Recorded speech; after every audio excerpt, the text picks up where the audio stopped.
Good evening, everyone. Thank you so much for joining us. You could be anywhere in the world tonight and you're choosing to spend your evening here with us. We are so excited to be talking to New York Times bestselling author Maureen Johnson. Tonight, we will be discussing specifically 9 Liars, although, as many of you know, she has so many other books already out. Maureen, thank you so much for joining us. Thank you for having me. We're so excited to have you back. All of our Words and Whimsy members are certainly familiar with you and your work. As we've chatted, we've been so lucky to chat with you multiple times there. But for some of our members who might not be as familiar with you, can you tell us a little about you and your work? Sorry about that. If I'm sipping a lot, it's because I just got over COVID. I've been drinking a little ginger ale from a fancy glass to keep me from coughing. I'm Maureen Johnson. I'm the author of, I should really just count them. It's like 15 or 16. It's a lot. Yeah. The reason I don't count them is that some of them are with other people or whatever. So I'm like, a given number of books for young adults, but also people of all ages, because young adult is for everyone. Absolutely. I have written my most recent series, and the kinds of books I'm here to talk about are the truly devious Stevie Bell mysteries, the newest of which is 9 Liars. But I've written things like Let It Snow with John Green and Laura Myracle, or I've written works in the Shadowhunter world with Cassandra Clare, and just lots of books about lots of different things. I just like to write. By your career, I think that's definitely that's just what I do. What are some of the challenges as well as the highlights for you of being an author? Well, I don't have any other skills. I kind of can't believe that I get paid for just kind of being myself. Feel like I have landed in a pretty sweet spot, because so many other jobs you have to because I've just had COVID, I have now started referring to anything that's not sweatpants, or right now I'm wearing like a yoga outfit. Anything else as hard pants. So I'm like, you have to wear hard pants or other things. It's just such a wonderful thing that a lot of the times I just sit around and smile and just quiet. I'm like Buddy the Elf a lot of the times. Like, smiling really is my favorite. Even when I'm in a bad mood, I'm like, but this bad mood's pretty great. So one of our fellow moderators, Erin, is so much like that. So hopefully she will see this chat and be so excited. She's also she's a very strong Leo. She just wants to be friends with absolutely everyone. Yes. And that's what that reminds me of. So hopefully she'll see this chat. And her sign is Leo? Yes. Mm-hmm. Mm-hmm. Yep. Can you guess mine? Also, maybe a Leo? No. Okay.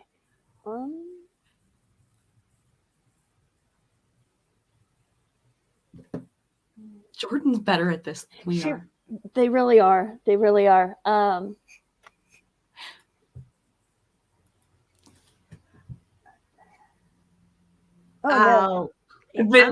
I'm Libra or Aquarius. I'm an Aquarius. Okay, love it. Good job, Jordan. Jordan knew right away. Yep. Trying to think what I know about Aquarius. I don't know. I don't know. I just know that I am one. Apparently, we're just kind of like happy, flaky weirdos that make things and are always kind of noodling. Smiling is our favorite. Love it. Interesting. Multiple members are providing their input in the chat here. I'm a Gemini, which the reason that I think it's fun is because another moderator, Ashley, is my cousin, and we also have exactly the same birthday, and so we're Gemini birthday twins. What is it? What is your birthday? June 15th. Mm-hmm. So I'm always like, it's like the very middle of the month, but it's also the very middle of the year. Yes. I am not a middle child though, and neither is she. So I don't know what that has to do with anything, but my birthday as a kid, I was obsessed with finding all these like interesting little things. My birthday's next week. I am Happy early birthday. I'm a snow baby. I was born in a snowstorm. So it was always like my birthday is always like a blizzard. Yeah. Forever, every year it's like, and here's for your birthday, snow, snow, snow. So you don't always make plans for February birthdays. That's fair. One of my friends that her birthday is it's also next week, the 18th. She decided to have her bachelorette party on her birthday. And somehow that year, even in Minnesota, February 18th, it was 60 degrees out. And so all of us are running around in t-shirts because we're like, this is the best. That's magic. You want to hear the skeeziest thing? Yes. Yeah. So one time I dated a guy and he was like a real skeezy guy. And he dumped me on the day between Valentine's Day and my birthday. Ew. No, sir. Oh, That's rude.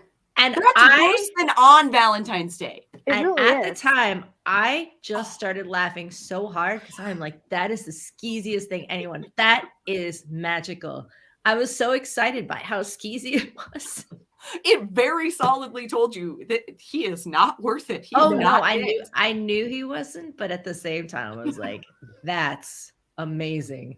And as soon as I stop crying and eating this ice cream, I am going to laugh so hard about this. And to this day, I still find it absolutely magical. That's amazing. Like, Yeah. it's not amazing, but it's also By text. Like, what a dirtbag. wow. Yeah, it's a real He's dirtbag. just like checking off all the boxes there. I know. It's really funny. Wow. I'm Every like, single one of dude, them. there are other ways to get out of having to give someone a present. Right. Yes. Wow. I get a lot of old, not old, but 2-day out of date Valentine's candy for my birthday. Like that's always been like a kind of, Oh. you know what I mean? And I'm fine with that, to be honest, because it's like a made up thing. So I was like, I'll take your pink M&Ms. That's fine. That's fine with me. That's fair. Yeah, that's I no mean, problem. Yeah. If you're a fan of the candy. You get a lot of like Valentine's Day kind of things. My agent, who's also one of my closest friends, is 36 hours older than me. She was Wow. born on Valentine's Day. So, because she came into the world 36 hours earlier to do some business and set everything up for me. So, Love it. so she actually does get the whole like Valentine's Day. I have 2 friends that are Valentine's Day. Everybody I know is born in February. That's me, but March. Like, I don't know. What is By the time February rolls around, we used to just have group parties because there were so Yeah. many of us that we would just rent a bar and do one thing. well, and it's the I love shortest month. There's only so much time. And every day is a birthday in it. Right. Yeah. Yep. Definitely. But that's Well, not what books are about. I was like, I suppose we are probably here to talk about other things, aren't Are we though? We can do Leo, whatever. Why we don't you get want. us back on track? Me? Oh, you're looking at me to get you back on track? That is not what I am famous for. I was like, clearly I am no help in this situation. So, Leah. Mhm. No, I guess it's gonna be my job tonight. You've had the opportunity to write in, multiple different genres. Do you have like a favorite? Are there any that you want to explore but just haven't delved into them yet? Like Smiling, mystery is my favorite. I was a mystery kid. I was absolutely that kid. First book I ever read was a mystery novel. First book I ever read was a children's edition of The Hound of Baskervilles. Oh. I was 4 years old when I got it, and it was I can still remember almost every picture, the cover, how every page made me feel. And I said, whatever this is, this thing, this man that solves problems and sees things that other people don't. And the dog is glowing and there's ash and there's everything that it made me feel. I was so jazzed on it that I just looked for every single mystery I could possibly get my hands on. So everything from the Encyclopedia Browns, not a big fan of Nancy Drew. She had a lot of head injuries. Every time a ceiling comes down and she is unconscious, I'm like, Nancy, you need to get a CAT scan. Like, that is not seriously not good. She is unconscious far too much. I am not a medical professional, but I am worried about her. But there was a series called Something Queer that were about these two girls that solve mysteries, and it's amazing. And I wonder if they have started reprinting them, because they are so good. I read 1 Minute Mysteries and like 1 Minute Brain Teasers and things like that. And the Weston Game was sort of my Bible. I was obsessed with the Weston Game. I still read it about once a year. And the longest time I didn't write a mystery novel, I think because it meant too much to me. It was kind of too much of that was my space. I was like a kid that didn't go out. I was like, it's summertime, time to read 2 Agatha Christie's a day and not go outside. Like, that was, my first literary crush, was on Hastings, Poirot's assistant. Not even Poirot. His incredibly not bright assistant. Who among us at age 13 hasn't fallen in love with a half bright, middle-aged assistant? And then I became a Poirot person. I became a Sherlock person. I was obsessed with Jeremy Brett in playing Sherlock. I've seen, if you name it, I've seen it, I'm just that person. So it took me a long time to get around to doing the thing I wanted to do, which was a straight up classic murder mystery. And even then I kind of did a weird thing in that I wrote it in as a trilogy, because I was still like Leroy Jenkinsing my way into it. But I really feel like I'm kind of getting to do now the thing that I've really wanted to do for a long time. And then you got to do it for even more than the trilogy. I wanted to make a detective. So I really had to set her up. My goal was to, specifically my love within mystery stories is the detective mystery. Mm-hmm. That is exactly where I fall. I go for the detective. I'm really there for the detective. I follow them from case to case. I'm just really committed. So, I really wanted to make a detective. So I had to really build her a home to live in. So that's what the first 3 books of Truly Devious was for, to build her a home. Yeah, that makes sense. And then you get to build off of that. Yeah. And then cases come to her. And so I don't have to constantly be like, then I went on vacation and someone else got killed. Exactly.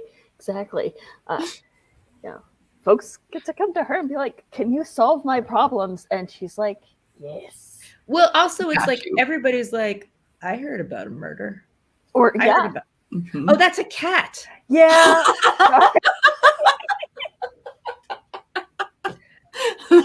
So the thing is that your cat is somewhat disappearing in your background at times. Yes. So occasionally just this sort of tentacle appears. Yeah. And then, or you would just start to go like this for some reason. I'm like, what's she doing? Yeah, because he's not visible completely. Like, so anyway.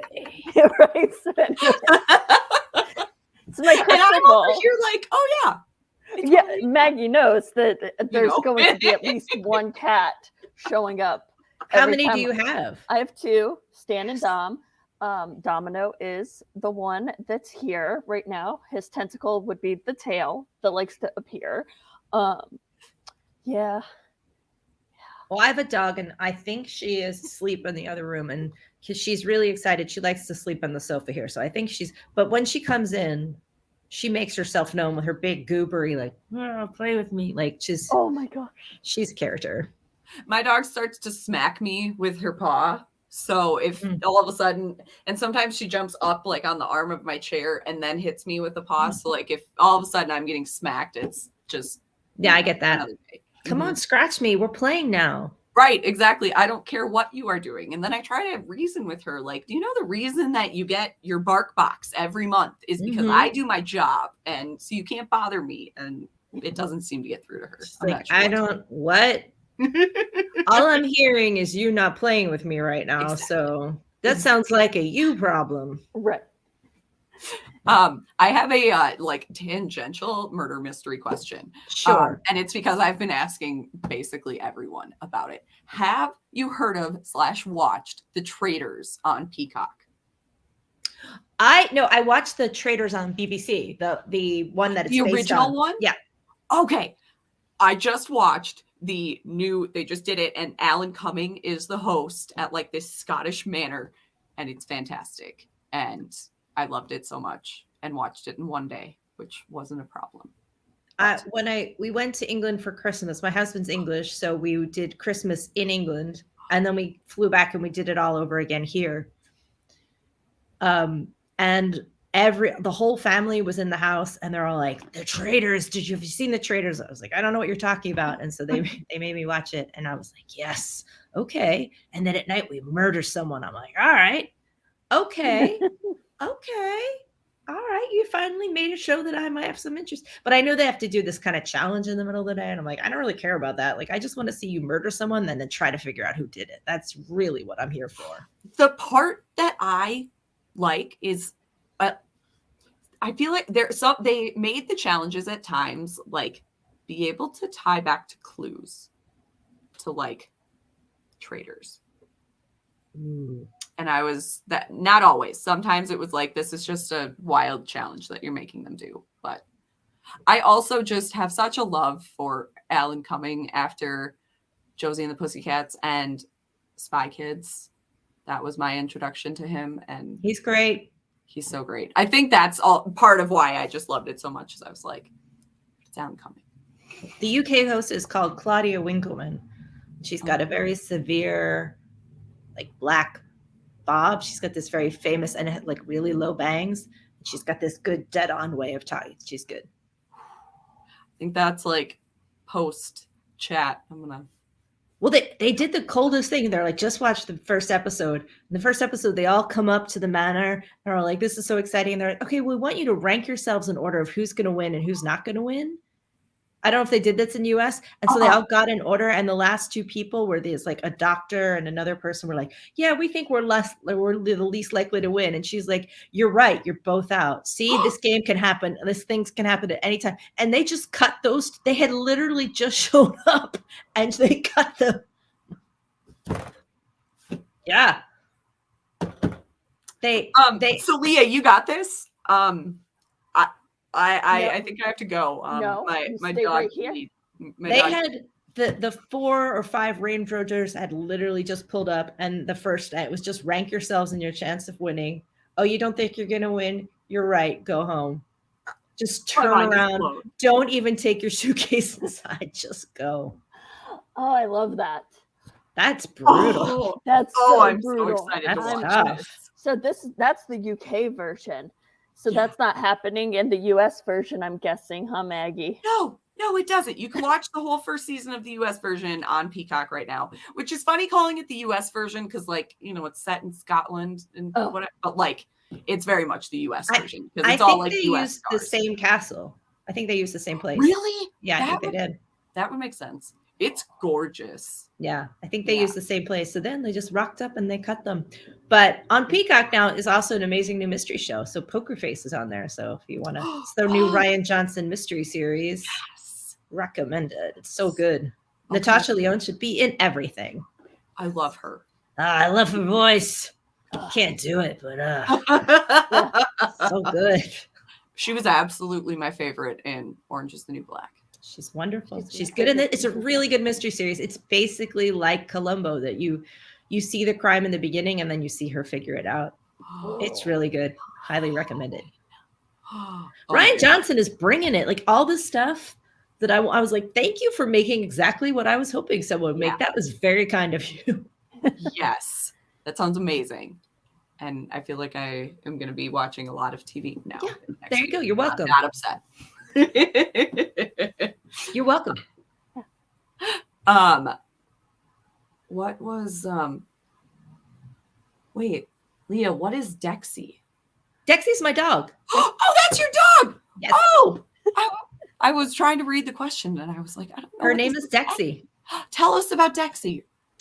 Dexy is a little brown puppy. Well, she's not. She's going to be 4. Her 4th birthday is coming up on 2 days. She is she's like a cartoon character. She's a little stripy brindle puppy. She is made of energy. It's like living with Tigger. She's just either completely asleep or just made of springs and bonking around. And she lives in a Manhattan apartment. So that's not exactly the right place for a dog like this, but at the same time, we just make it work. So I just take her with me everywhere. She does jobs. She goes to the store with me. She loves going to the liquor store because they give her she makes me take her there because she knows every store that she's ever had a milk bone. So as we come down the street, she's like, I have to go in the hardware store. I have to go in the liquor store because we just have to go in because that's where she gets her milk bone. Mm-hmm. Mm-hmm. So I said, we're going to go do jobs. And she goes, okay. And then we do shopping and she'll get the food and she gets milk bone and she says, hi, everybody. And she's got it made. She's a handful, but she keeps things hilarious. She is very important. She needs a lot of exercise. She needs to walk like miles a day. So it's just endlessly she keeps it spicy. She's a good girl. You need something to, well, I guess my dog, I feel like I mostly use her just for the dopamine and like just all of the, all the love. She's full of love. She's a spicy meatball. Dexy will just take love all day long. Oh, my dog will take all the love at arm's length. She's like, rub my belly, but stay arm's length away from me. Nope, Exy wants to be here. She's just in the other room because my mom's in there. And so she's like, I need to be able to watch everybody. Oh, yeah. Mm-hmm. Yeah. Mm-hmm. Yeah, definitely. My dog's upset that I'm not downstairs where my husband is because then she could watch us together. Then you could be together. That's very important. Exactly. Well, anyway, should we talk about Nine Liars? Books? I don't know. Did you do anything fun to celebrate release day? I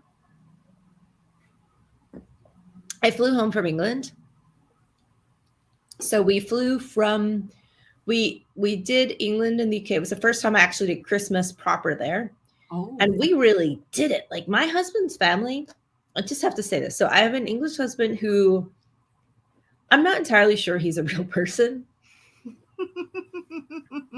When I first met him, the day I met him, I was going to go back to America soon. And he was like, don't go back to America. Instead, it's my mother's birthday tomorrow and I have to go to their house, but I think you should come with me because they have horses and you should just come, just get my car and come, just come. And I said, okay. So I went with him to the countryside, to the forest where he's from, to his parents' house. Day one, I went to his mother's birthday party.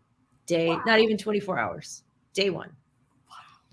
They live in the place called the New Forest. It has wild ponies that are horses. They are not little ponies. They are horses. And there's wild horses everywhere.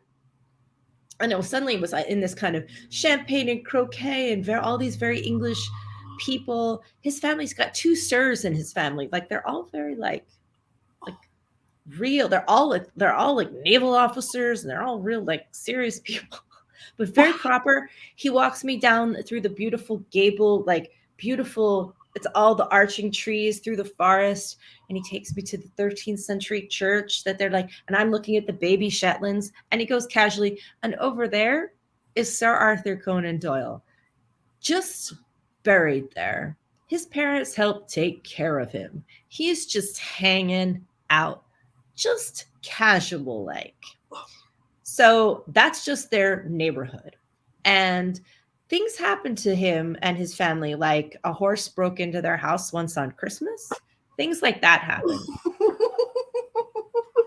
When I was there for this Christmas, a wild gelding followed us home because he was very needy and lonely on the forest. And he literally followed us home. And my husband had to horse whisper to him. And then he was communing over the fence to their horses. And then he liked their horses so much, the 2 girls, that he jumped the fence. And then the girls were like chasing him around the paddock and they were kicking him. And he's like, yeah, this is great. I love you. Be my girlfriends. And so my mother-in-law was like, I'll just go out and catch him. And she went out and she caught that wild horse, like by herself like just, it was like the 23rd of December, super casual. She's like, I'll go catch the wild horse. And then I'll put out the beautiful like Yule log chocolate roll that I made for our tea at 4:00. And then once I catch that wild horse, we'll all eat this wonderful, you like the Yule log, and we'll have tea. Then at 6 p.m. we'll have champagne. And then everything was like that. It was magical. So, okay, I see why you said he doesn't seem like a real person, because that all sounds That sounds like the most fantastical novel. Mm-hmm. Like, I want to read all of this. Right? I want to read it. I want to attach it to like a portal world.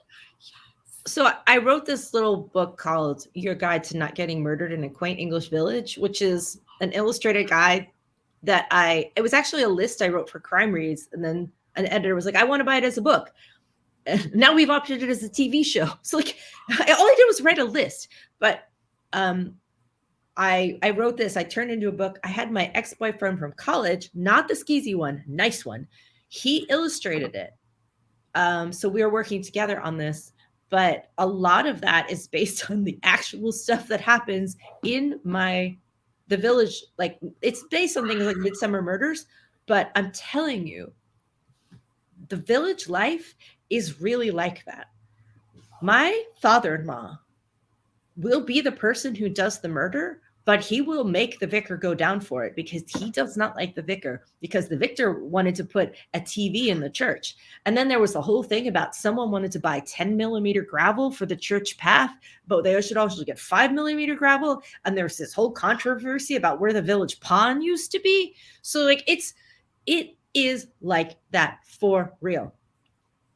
I'm blown away. My mind is blown.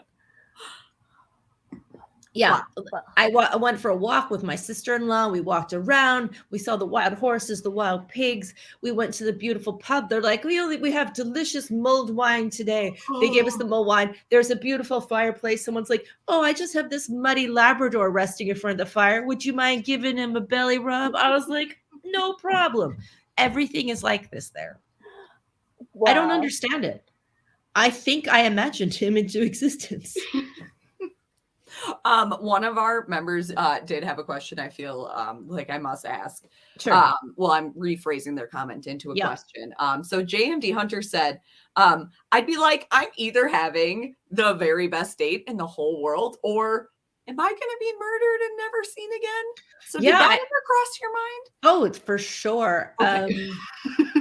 I was kind of okay with it though, because first of all, I had a friend who knew who this guy was, so we were pretty sure I wasn't going to be murdered. Like, he was known. He was a known person. And so if I hadn't turned back up again, lots of people knew where I'd gone. But at the same time, I'm like, not a bad way to go. So I was sort of like, and he's a little, I can take him. So, 70-30. He's also an indoor kid. He's a video game producer, so he's also like but he went to Cambridge, and he has a lot of stories about, I don't know, just being a real English kid. But I used some of that for 9 Liars. So I used the Cambridge stuff. So back to I did go back to 9 Liars. I love beautiful. Perfect. Yes. So I guess I should explain what 9 Liars is. I don't have to, though. That, I suppose. It's a book. So get up to speed, everyone. Come on. If you don't know what it is, what are you doing here? Well, it's Stevie Bell. She goes to England on a study abroad week. It's really to see her boyfriend, bring her friends along. They get a week in England over their Thanksgiving break to look at old buildings and write a couple reports about it under the auspices of learning. And really just like, we get to go to England for a week, and that's awesome. But when she's there, David has a friend from his new college that he goes to who says, my aunt was at a murder, and I really want to tell you about it. Because now Stevie, everywhere she goes, someone's like, I know about a murder. But this girl, Izzy, her aunt Angela, was part of this group called the 9. And 1995, when this was a group at Cambridge University that was a comedy theater group which is something Cambridge in particular is really famous for, producing comedians. They seem to have like a cannon that they just shoot comedians out of, but there's a lot of theater kind of comedy stuff that comes out of Cambridge. And they were a group of 9 people. They did comedy and sketches, and they were super tight, and they all kind of dated each other, and they lived together they rented a house together, and they lived together, and they were all best friends. And they're graduating. One of them, their family owns a big country manor house called Merriweather, and they go for a week at Merriweather to kind of say goodbye and celebrate graduation. They drink a lot of champagne. They're playing a drunken game of midnight hide and seek in the rain. And they all go out, but 2 of them don't come back in. And they're like, oh, those 2 they just want some private time. Except they don't. They have been murdered in the woodshed with an axe. And it's thought it was a burglary. Somebody broke into one of the outbuildings and killed them. When the buildings were being burgled, it happens. Except that it didn't, because it finds out that Angela knew some stuff, and it's all come out later. And Izzy wants Stevie to meet her Aunt Angela and hear the story. And so she takes her over under some auspices, and Stevie hears the story. And that night, Angela disappears. And we're off to the races. What happened in 1995? What happened to Angela? What is the mystery of the 9 liars? And who killed the 2 people in the woodshed? That has such a classic murder mystery vibe. I just went for it. Oh my gosh. Like, it's hitting every single element that you want in a good murder. I even went for the woodshed thing, there's something in the woodshed. But the thing is, things can actually do happen in woodsheds if that tends to be the places that burglars would break into an outbuilding. That's actually something that could happen. Oh, if you were messing around and running around the grounds of what people think is an empty house where the owners are away, and then they go into so there's a logic to it, but at the same time, I still like, I did the woodshed. So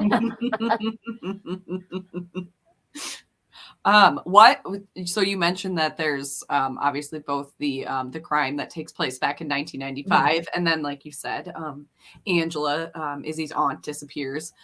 What was it like writing the two timelines? I love doing this. All of Stevie's stories have had a crime that has happened at another time in the past. So the Truly Devious trilogy is in the 30s, Box in the Woods is in 1978, and this one's in 1995. 1995 is closer to now. It's a real Britpop. There's a lot of Britpop in this. There's a lot of music. There's a lot of Blur and Oasis and Pulp. And I was in England in 1995. So actually, this is the first time I can be like, I actually know what that was like. And I always find that the historical ones come out really naturally. They seem to really flow. With all of the mysteries, before I really get writing, I have the entire case down.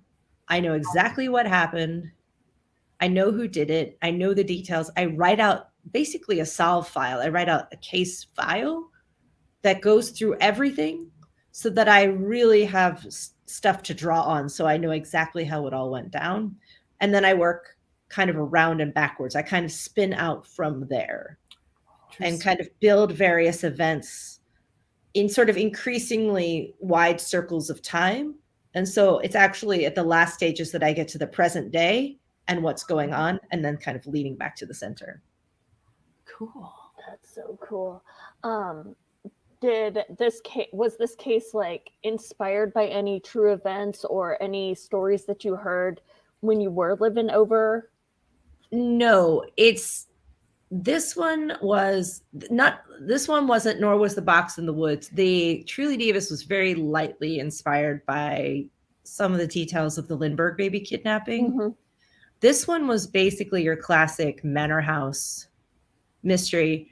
I really don't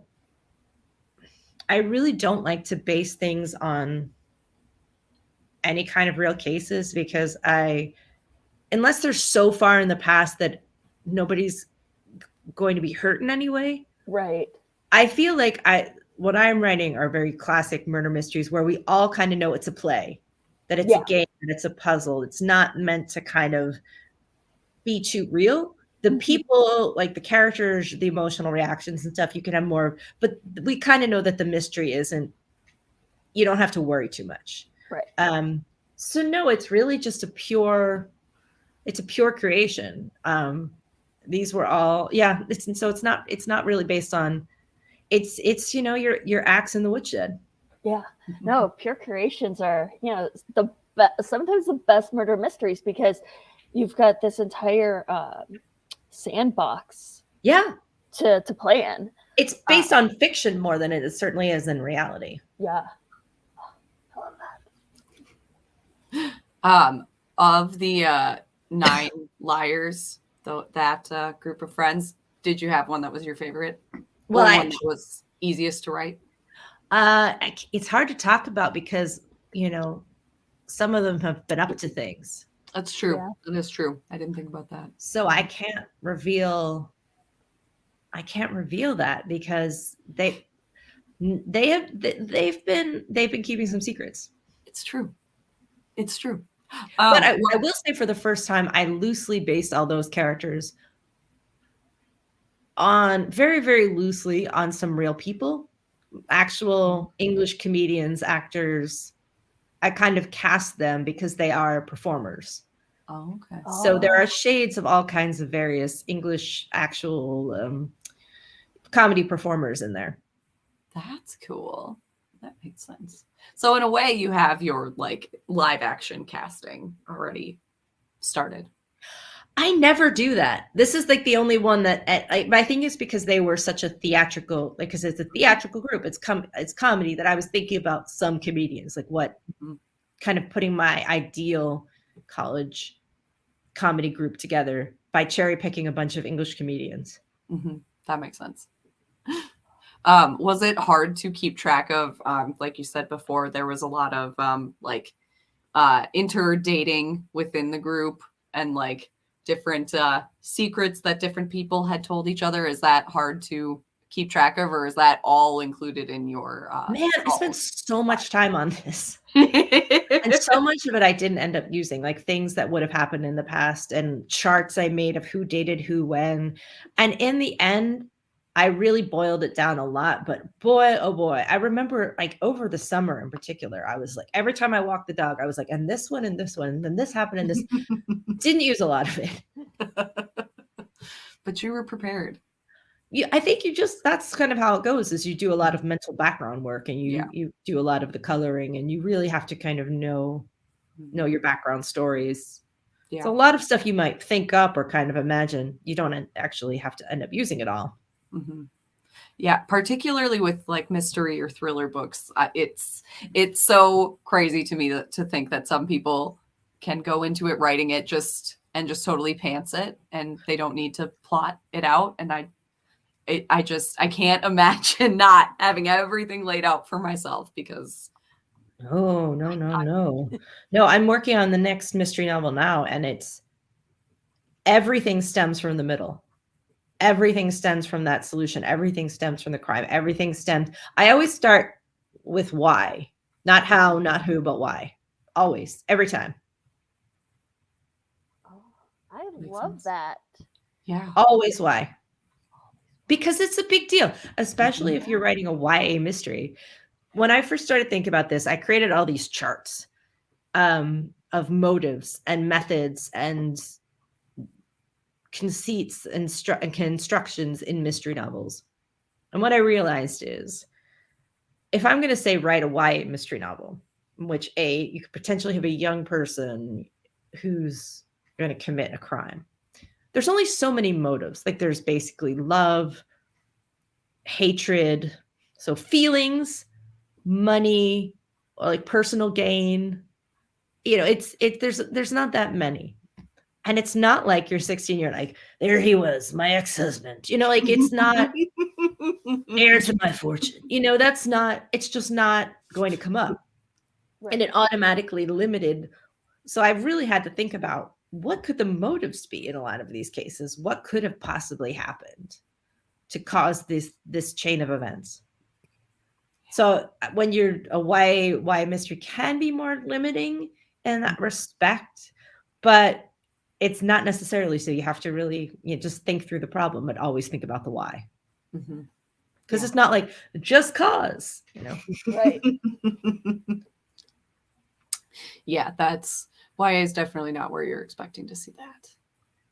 But there's a lot of YA murder mysteries. There are. Yeah.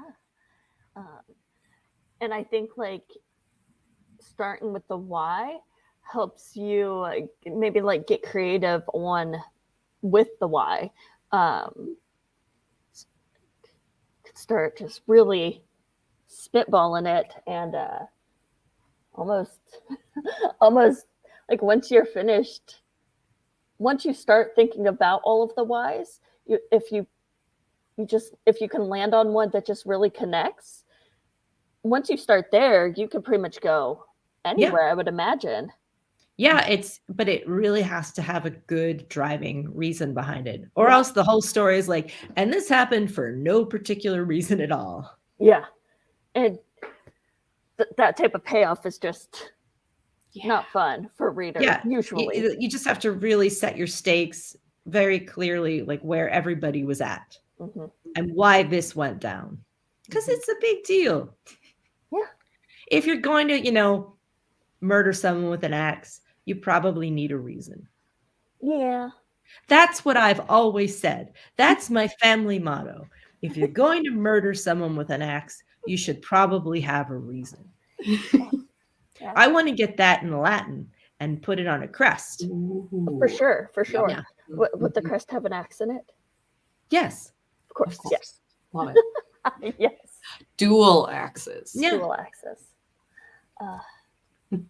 Oh, what a lovely motto. That would be my motto for the year of 2023. I feel like that's a good motto to have for the year of 2023. 2023 has been spicy. I mean, right out of the gate, I'm like, this year's going to be great. And I immediately started falling in holes, like instantly.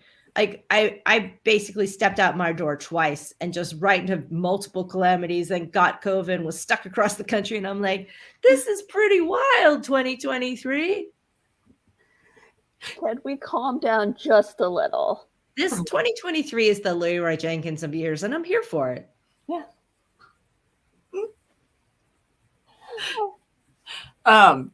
So you mentioned before too that the reason that Stevie and her friends get to go to England is they come up with this whole elaborate, we're going to go and visit all of these historical places and we're going to write these reports, and boy, does their principal have a tight hold on them and knows everything they're doing at all times, which makes sense when you're sending a bunch of teenagers. Yes. Across However, I will say this.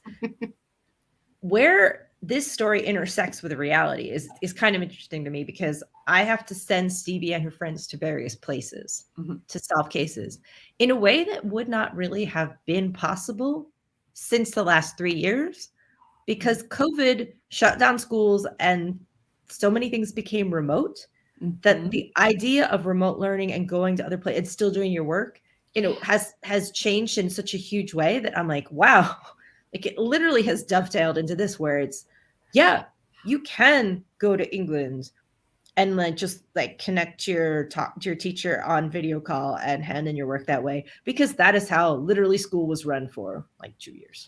Yeah. I didn't even think about that. Yeah, it really helped. About how like informed from real. Oh, that's cool. They're used to, teen readers now will have had a whole bunch of time in school that they weren't in school. Yeah. So the idea of remote learning is absolutely commonplace. Yeah. It's a part of our everyday life at this point. Yeah. So the fact is that, to get the opportunity to go to England over a Thanksgiving break and write some reports about it is really not that unusual, especially at a place like Ellingham. And it's really not going to be that hard either. So I'll be able to send them other places too. So thanks, COVID ? The one highlight out of it. There we go. The one positive takeaway you can get. But it gives me the ability to move them around a little bit more. Yeah. Yeah. And in general, I feel like that's something that authors are going to be able to do across the board. I work remote, 2 to 4 days a week, and I could technically be anywhere. I'm not, but I could be.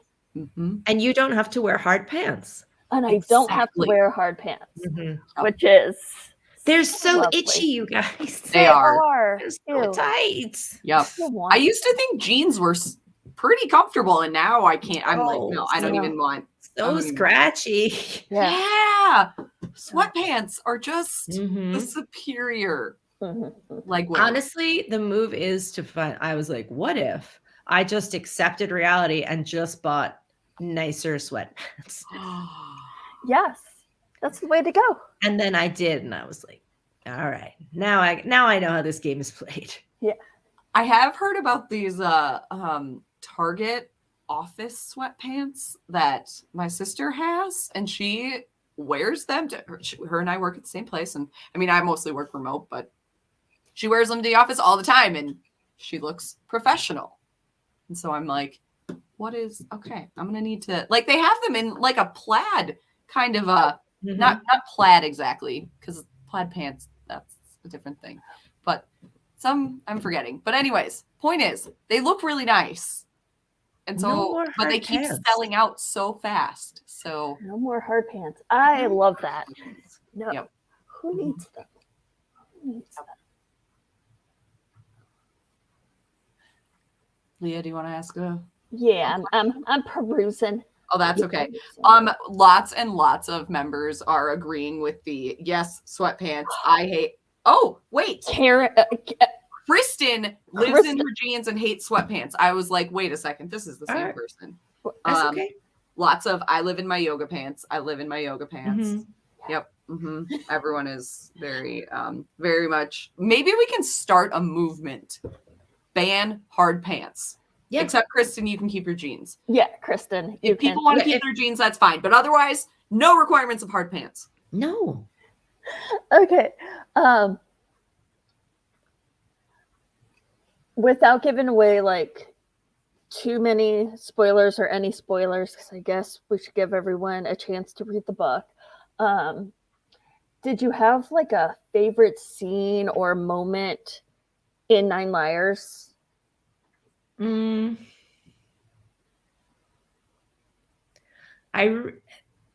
had a lot of fun in Merryweather in particular. I just had a lot of fun in general because I remember one night in particular, I was writing the scene in which Stevie goes to a pub for the first time.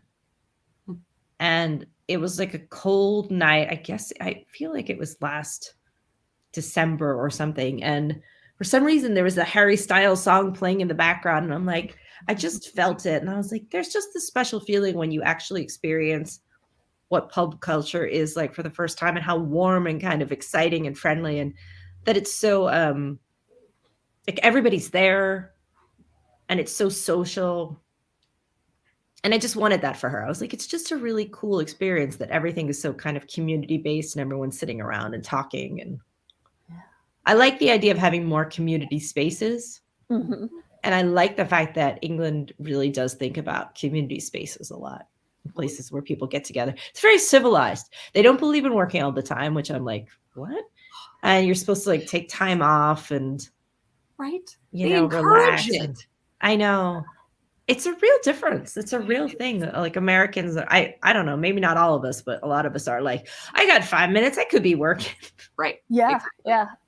It's rough to about right before COVID, I decided to start to really like focus on my work-life balance. Cause I'm like, I cannot be burning out at 30 already. I've got too much to do.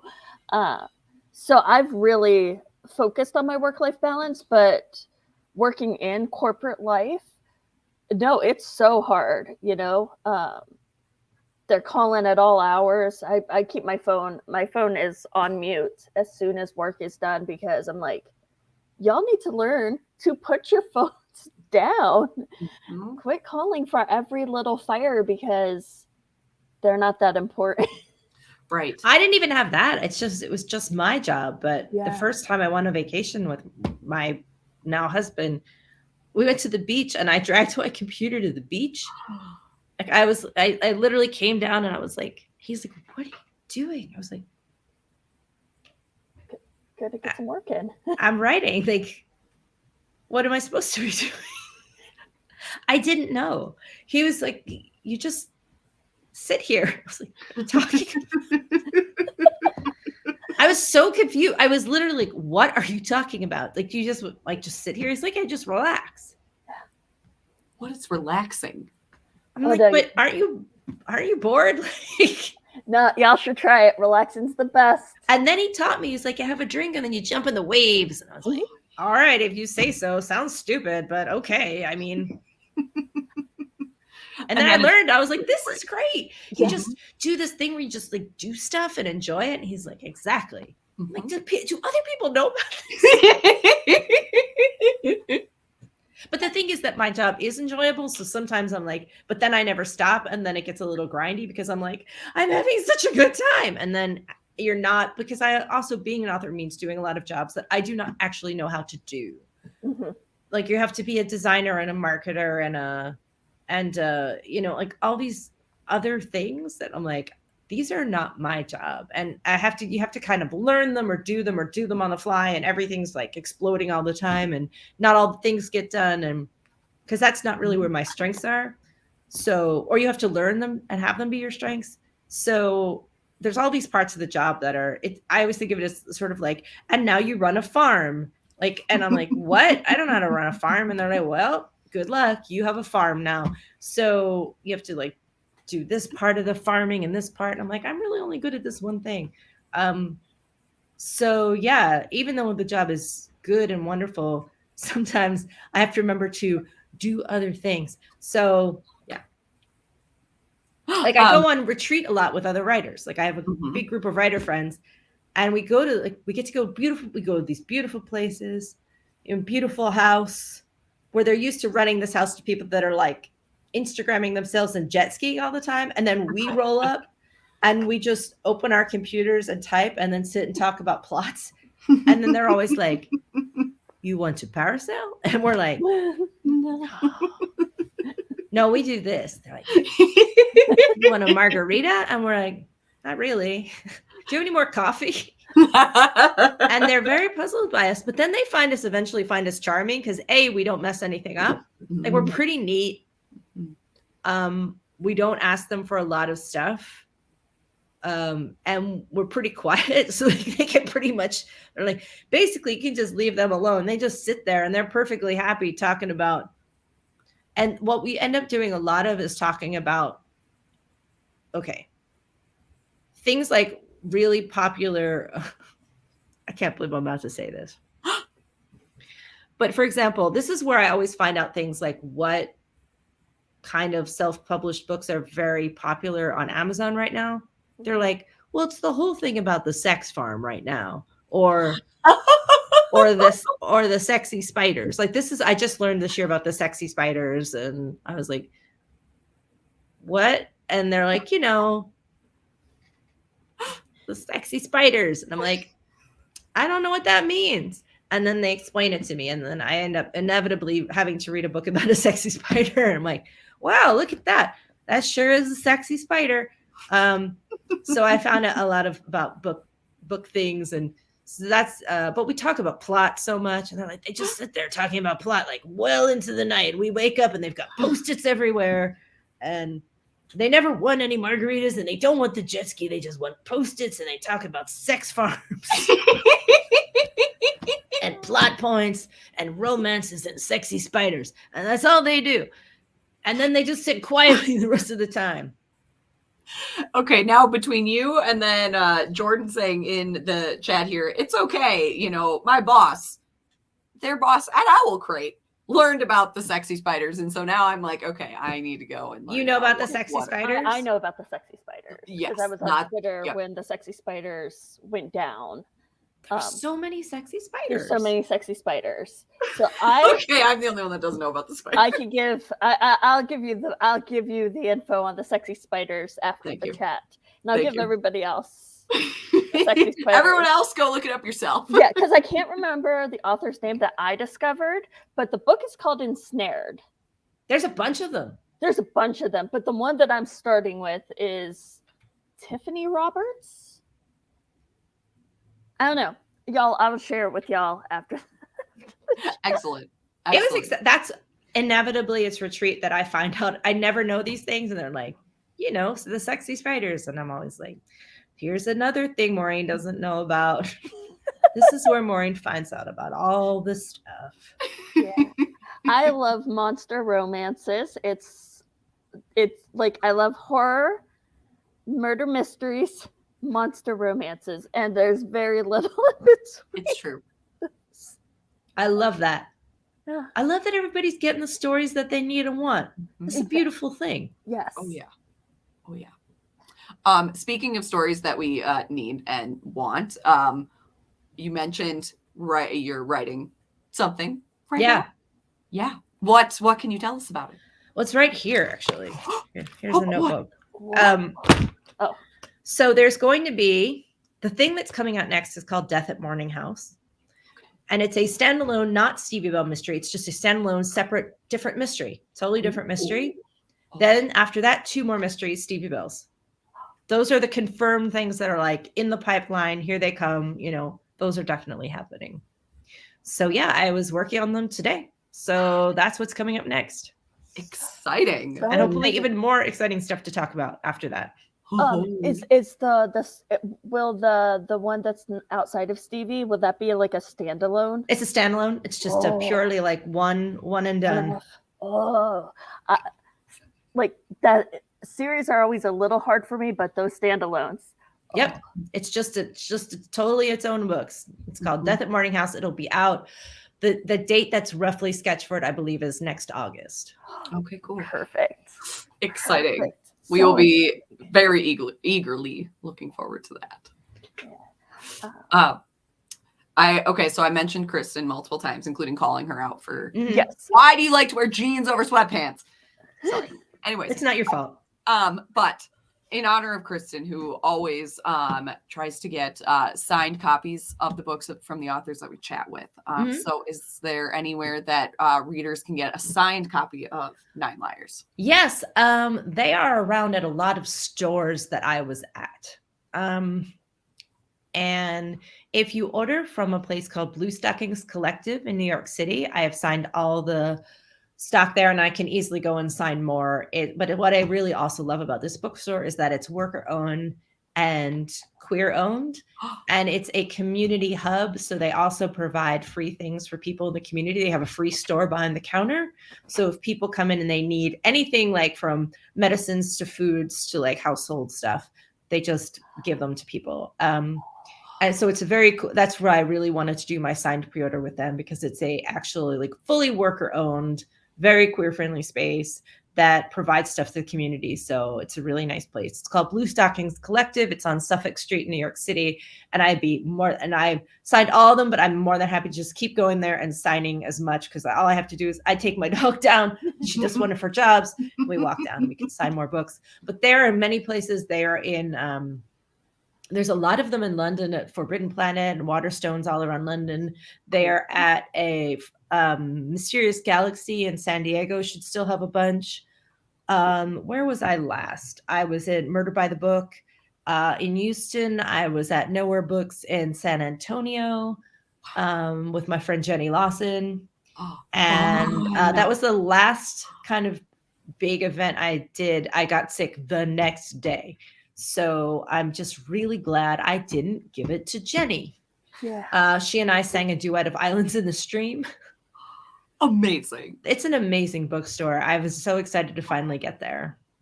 I'm so glad I made it there and then got COVID the next day. So at least I got to see it, because I've wanted to go to that bookstore for so long. It's the right way to do it, you know? I just made it. I just squeaked in. So yeah. And the next day I was down. But it's an amazing bookstore, because she is a great person and a friend of mine, and I love her so much.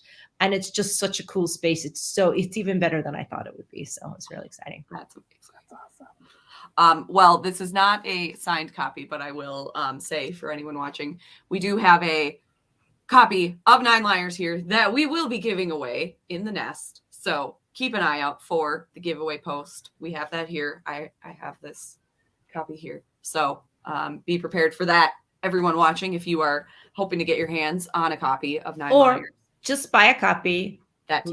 Leave it at your windowsill at night. Whisper my name. And then I'll just come to your house. You won't know I've been there. In the morning, it will be magically signed. And leave a milk bone for Dexy. And that only helps, is my guess. Yeah. If you want to leave a little something for me, I'm not going to complain.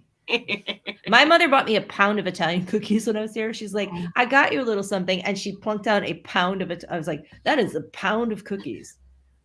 I told her she had to hide them because I can eat a pound of cookies in a sitting. That is one serving. It's surprising. Like, it's easier than it should be. It's my favorite cookie are those rainbow cookies with the chocolate outside. So that's kind of the almondy chocolate. That's what she got me. That's game over. Do me in. No kidding. I told her to hide them and just put 2 of them out every once in a while. There you go. So if you put out any of those rainbow cookies, just leave them in your house. Like Santa, I will just show up. I will just sense that they're there.